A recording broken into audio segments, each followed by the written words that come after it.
No matter what you ask, I have but one answer, whispered to me by my ancestors.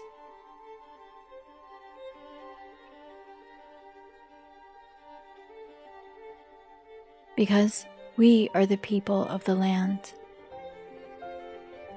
Because we are the keepers of her stories passed down to us from the olive trees.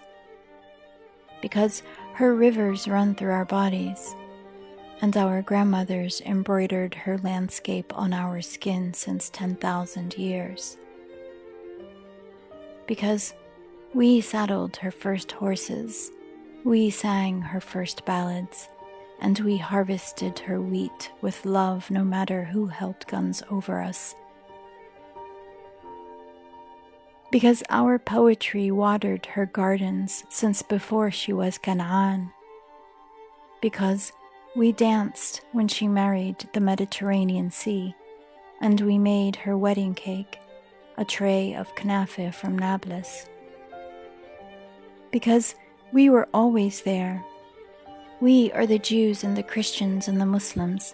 We lived, converted between religions, settled from pilgrims, left and returned, mixed with our conquerors, died by their swords, and nourished her soil with our bodies. But we never left. But we never left. But we never left. When Henry VIII sent Anne Boleyn to the Tower, we were in Palestine.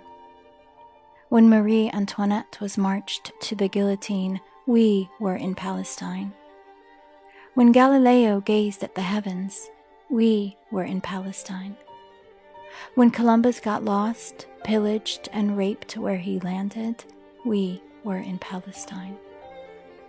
When Queen Nzinga ruled the kingdoms of Ndongo and Matamba, when Genghis Khan broke through China's Great Wall, when the suffragettes marched, when all of your history, it was us who were there, not in Europe or Russia or Poland or Brooklyn or Yemen or Iran or Iraq, but in Palestine, continuously for millennia.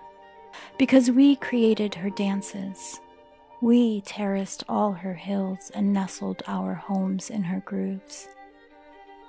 Because we slept, ate, gave birth, married, loved, aged, and died in her arms since time was fitted for a calendar.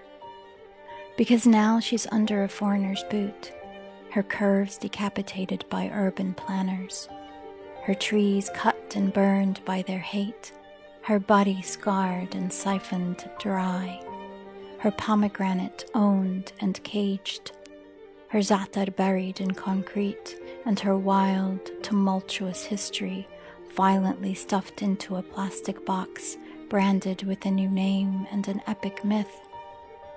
They've killed her birds, taken our hummus and falafel hostage in a museum they built over the graves of our ancestors.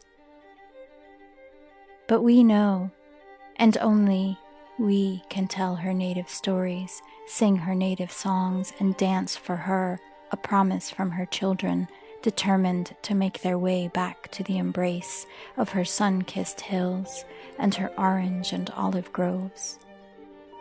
To revive her desiccated rivers, that they might again roar with life as they did when our family was whole on her banks. We will always write our love letters to her, always sing and paint and sew and cook her favorite foods, and think and fight and cry and plant and harvest and celebrate for her, our Palestine. We lean on each other. We count on our friends and repudiate the normalizers of our oppression. We persist. We exist. We are one nation, one history, one heritage, one people, determined and destined to go home.